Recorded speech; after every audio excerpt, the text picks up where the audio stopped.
The governor's daughter screamed, but no one heard, no one except the boy no one ever saw. They say heroes wear capes, but on that night, he wore a torn hoodie and shoes with holes in the soles. He had no name on the news. Just a black teen. No backstory. No praise. The headlines read like a fluke, as if it wasn't the same boy who'd sat alone on that rusted bench for 3 nights straight, offering half his sandwich to rats, waiting for a bus that never came. His name was Elijah. 15, lean, fast, quiet. Too quiet for the teachers who saw him as a shadow in detention rooms. Too black for the department stores he was followed in. Too poor to matter in a town like Graystown where history wasn't just in books, but carved into the sidewalks. Whites on Main Street, others on the edge. Elijah lived in Building 6B of the Clover Hill housing projects. His mom, Monique, worked 2 jobs and still came home with coins instead of bills. His father was a name on a gravestone, shot during a routine stop. Elijah stopped believing in routine after that. On the night the story begins, the moon was a sickle hanging low over the bus stop near 8th and Grovia, a place of missed transfers, busted lights, and silence. Elijah waited there because the shelter was too loud, too tight, and smelled like urine and broken dreams. At the stop, there was space to breathe, to listen to the wind, to pretend. But that night, the air was wrong. Not just the smell of oil from the old auto shop, but fear, raw, new, unfamiliar. He saw her before she saw him. Blonde, 17 maybe, pink coat soaked through, high heels clicking like they didn't belong. She stumbled, clutched her phone, dialed, said no signal. Elijah watched, unsure. White girls didn't come here. Especially not at midnight. Then came the SUV. Black. Tinted windows. Too clean for this side of town.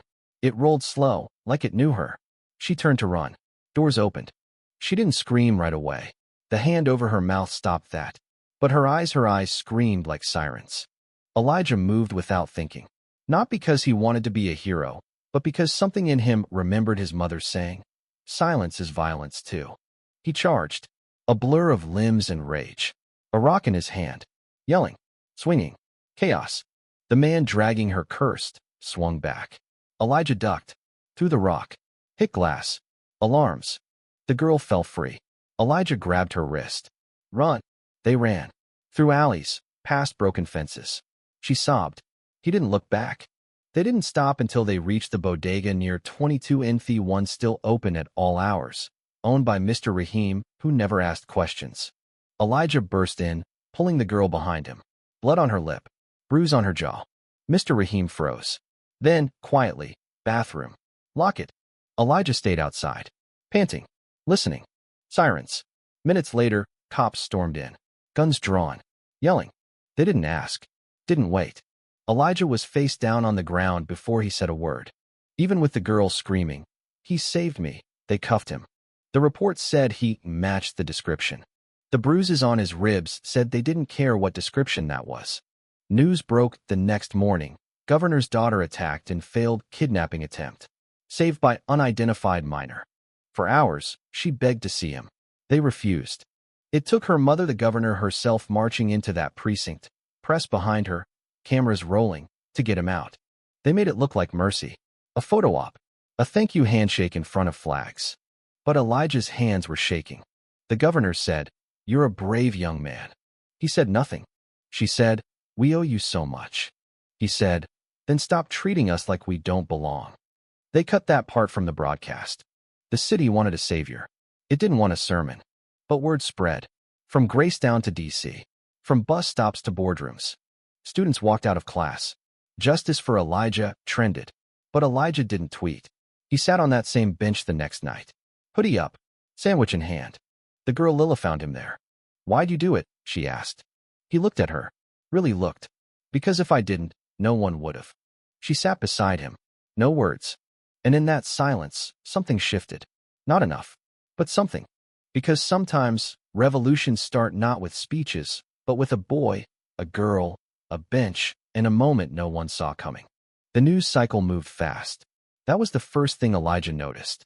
One day he was the kid in the hoodie, thrown to the ground by police. The next, he was on every channel, every timeline, his face washed out by studio lighting and pixelation.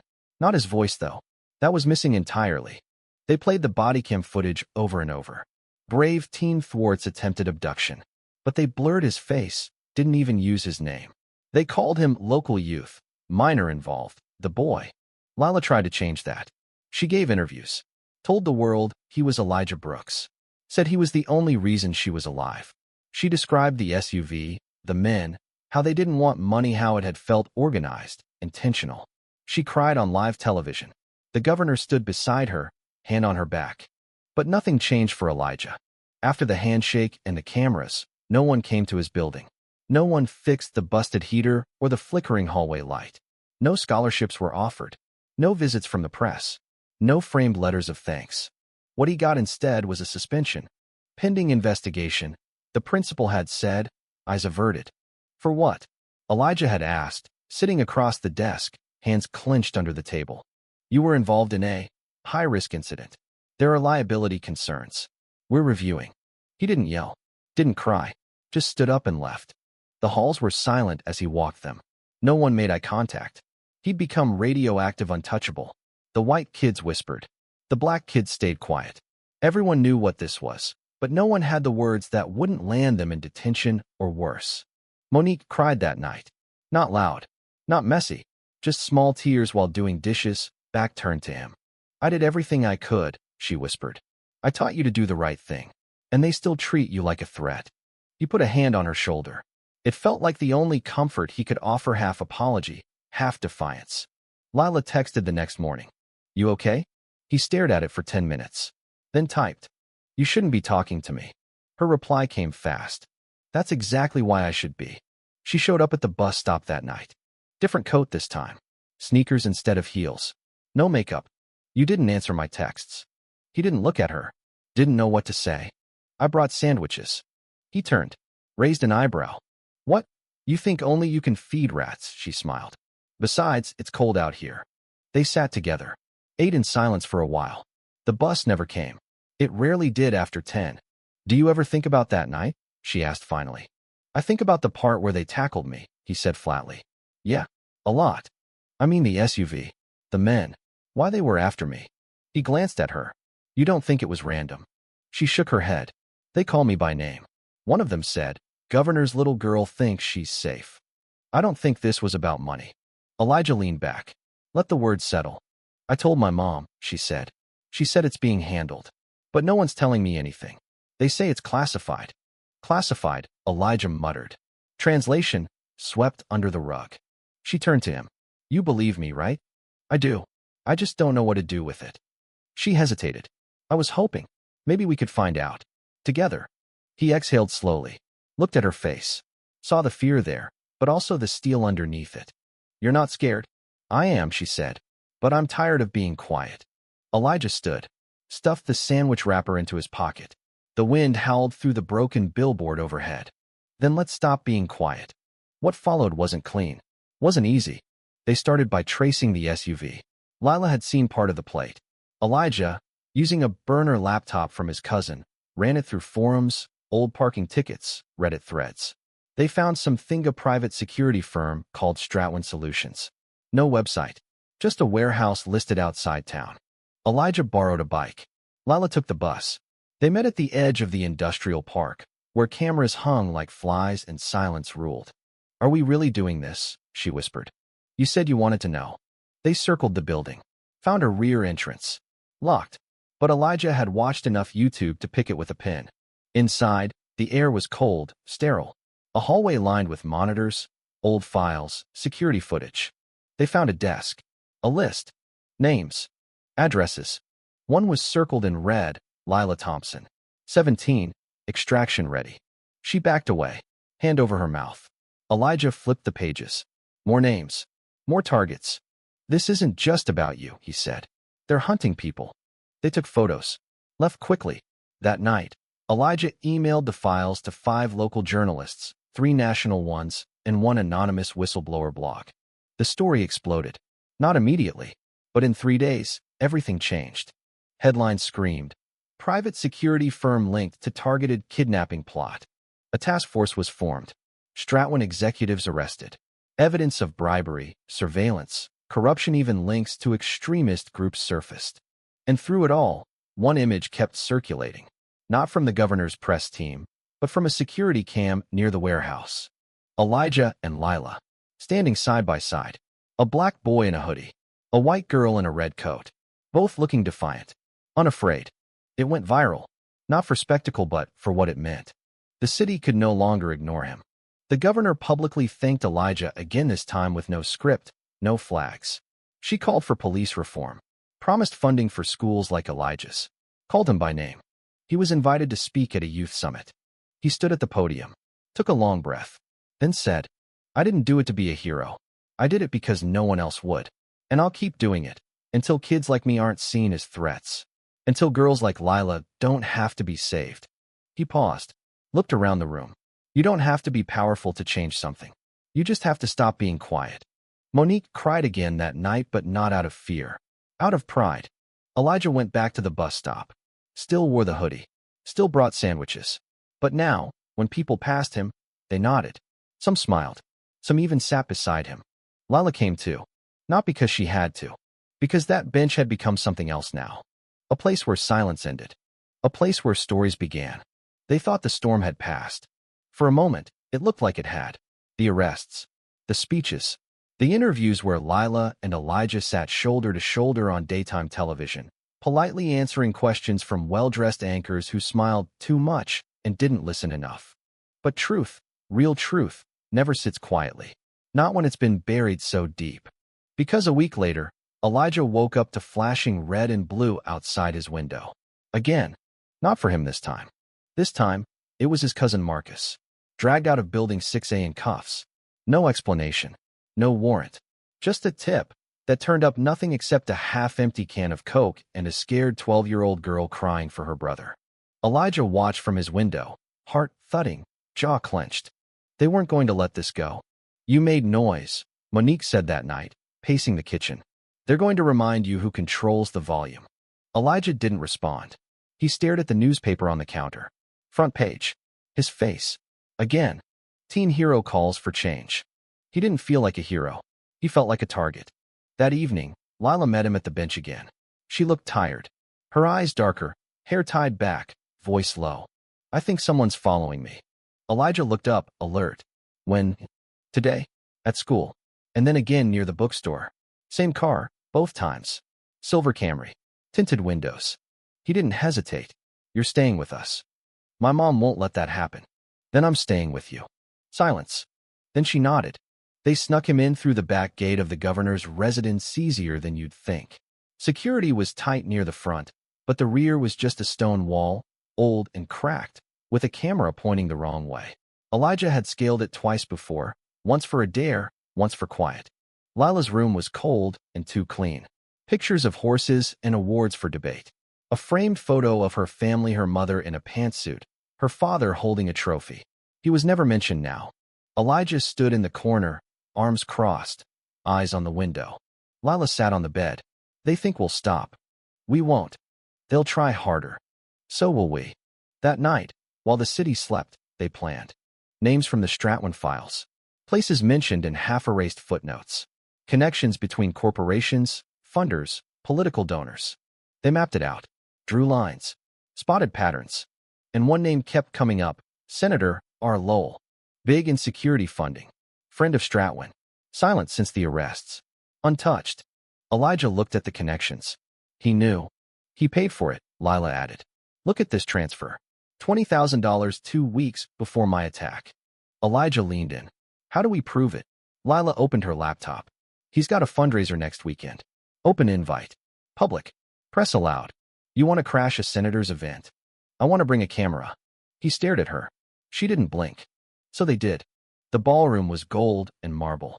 Crystal chandeliers like something out of a movie. White people in tuxedos and gowns, sipping champagne and pretending they didn't recognize the girl who'd made national headlines. They saw Lila. Of course they did. They didn't see Elijah. Not at first. He was in the back, behind a table with servers. Hat low. Phone hidden in his sleeve. Streaming.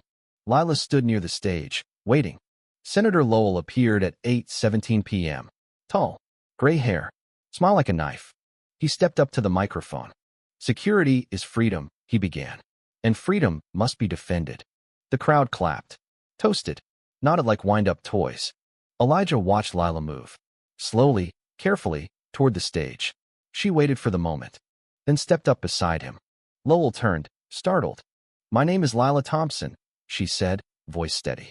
"You may know me as the girl who survived a kidnapping. What you don't know is who helped make it possible." Lowell tried to speak, but she raised her voice. "I have proof, Senator, of your payments to Stratwin, of your communications with their director, of your silence." Security began moving. Elijah pushed through the crowd, camera still rolling. Lowell's face tightened. "This is a private event. This is the truth," Elijah said, stepping beside Lila. "And the whole world is watching."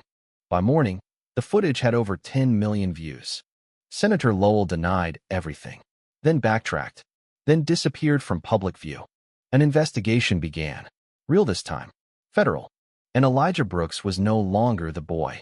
He was Elijah Brooks, speaker, activist, lightning rod. He was invited to the governor's office. Alone.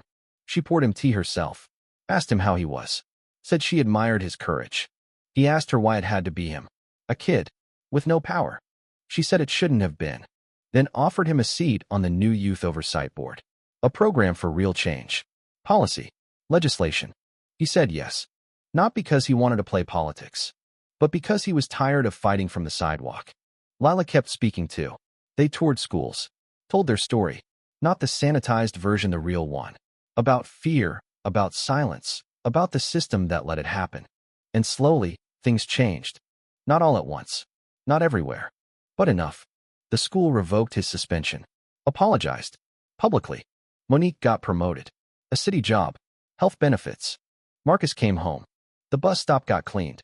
New bench, new lights, a plaque that read, "In honor of those who refused to be silent." Elijah visited it every week. Still brought sandwiches. Sometimes Lila came. Sometimes kids sat beside him, asking questions. He told them what he'd learned. You don't have to be perfect. You just have to show up. And when the world doesn't see you, make them. He smiled. You never know who's watching. A year passed. Not everything healed, but enough grew back to make the city look different. Gracetown wasn't in the headlines anymore. The news had moved on to another scandal, another fire, another boy whose name they'd forget by next week. But something had taken root in the cracks Elijah once walked barefoot over. Something hard to name. Something stronger than anger. It was hope, maybe, but it was also memory. Because Elijah hadn't stopped. He'd gone from speaking at schools to being asked to address Congress. He didn't go for the cameras. He went because when a room full of suits asked him, "What do we do to fix this?" he needed them to see a boy who had already done more with less. He wore the same hoodie. On purpose. His first words were, "I shouldn't be here. Not because I'm not ready, but because I should still be just a kid." The chamber fell silent. "I should be worrying about math tests, not police raids. I should be playing pickup games, not learning how to identify surveillance vehicles." He told them about Marcus, about Lila, about the names in the folders they never showed on TV. He ended with this. You don't need another study. You need to stop pretending this isn't designed. We were never broken. We were built to break. Applause echoed, but he didn't hear it as praise. He heard it as permission to keep going. After that, the offers came. Internships, fellowships, scholarships, the ones that were never offered before the news cameras arrived. But Elijah chose something else. He stayed. He turned down the Ivy Leagues. Stayed in Gracetown. Attended the local community college by day, and at night, he worked in the very building that once held the housing office that ignored Monique's complaints. Because now he ran it. Director of Youth Advocacy. Age 17. Monique called it miraculous. Elijah just called it unfinished. Lila, now in her senior year, started a podcast, Midnight Bench, Real Stories from Invisible Kids. It went viral on episode 3 when she interviewed Elijah on the anniversary of the night they met. He didn't say much in the first few minutes. Just sat there. Let the silence breathe. Then he leaned forward and said, "I wasn't supposed to be there. But maybe that's the point. The people who aren't supposed to matter are the ones saving the people who do." Lila didn't speak for a moment. She just nodded. That was all it took. That episode broke records. Not because of the drama, but because it was real. They told the whole story. Every detail. The bruises. The silence. The moment they ran through the alley, not knowing if they'd live. And people listened. A law was passed 6 months later, called the Brooks Act, mandating full independent review of all private security contracts in public sectors, banned armed private personnel from patrolling schools and government buildings. It passed narrowly, but it passed. At the signing, the governor said, "It took a boy at a bus stop to remind us what courage looks like." Elijah stood beside her, arms crossed. Same hoodie, same shoes with one hole left. He wasn't there for her words. He was there for the kids watching. And they were watching. One of them, 10-year-old Kiana from Building 3C, wrote him a letter. "Dear Mr. Elijah, my teacher said I can write to someone who is brave. I picked you. When I'm scared, I think about how you weren't. Even when they didn't believe you. I want to be brave too. Love, Kiana." He kept that letter folded in his back pocket for weeks, because it reminded him of who he was before anyone watched. The boy no one noticed. The one who sat at the bus stop long after the last ride left. But that stop wasn't just a waiting place anymore. It had become a beginning. People came by, to take pictures, to leave flowers, to sit quietly with their thoughts. One afternoon, an elderly man sat beside Elijah, eyes on the horizon. "You the boy from the news?" he asked. Elijah nodded. The man smiled, toothless but wide. "You remind me of me. Back in '65. Different skin, same fight." Elijah looked over. "What happened back then?" "They said we couldn't sit in the front. So we stood in the back until the whole bus noticed." He chuckled. "Funny how the world changes only when you make it uncomfortable." They sat in silence for a while. The sun set, casting gold over broken bricks and old stop signs. Then the man stood. "Keep going, son. You ain't done." Neither was Lila. Her podcast got picked up nationally. She was offered a spot at Columbia, major in journalism. She took it, but not before throwing one last event in Gracetown. A citywide open mic at the very bus stop where it all began. She called it the Midnight Gathering. People came in droves. Kids with guitars, grandmothers with poetry, fathers who hadn't cried in public before, mothers who marched in heels and held babies in one arm and fire in the other. And when it was Elijah's turn to speak, he didn't take the stage. He stood right where he always stood, by the bench. "This stop was once where things ended," he said. "Now it's where they begin." The crowd applauded. Some cried. But Elijah wasn't done. "I didn't save her that night because I wanted to be a hero," he said, looking at Lila, who was smiling through tears. "I did it because I was there. That's it. I was there. So many others would have, could have, should have, but they weren't." He looked out over the crowd. "Be there. That's all. For someone. For anyone." A pause. Because when experts fail, when systems fail, sometimes all it takes is a kid on a bench. That night, under the stars, with no cameras, no news vans, no speeches, Elijah and Lila sat one last time on that bench. Side by side. The way it began. "You ever think about what would have happened if you didn't come that night?" she asked. "All the time," he said. "Do you regret it?" He didn't answer right away. "No," he said finally. "Because that night, everything broke. But something else started too." She looked at him. "What?" He smiled, soft and small. "Us." She rested her head on his shoulder. The street was quiet. The wind gentle. The city didn't sleep, but for one moment, it paused. Just long enough to let the weight lift. In the distance, a bus rumbled down the road. The lights flickered, working now. Clean. Bright. It pulled up to the stop and hissed gently. Elijah stood. Looked at Lila. "You coming?" She stood beside him. "Always." They stepped on together. And the city, for once, moved forward. The end. Thank you for listening. If you find it interesting, please like and subscribe to follow the next stories.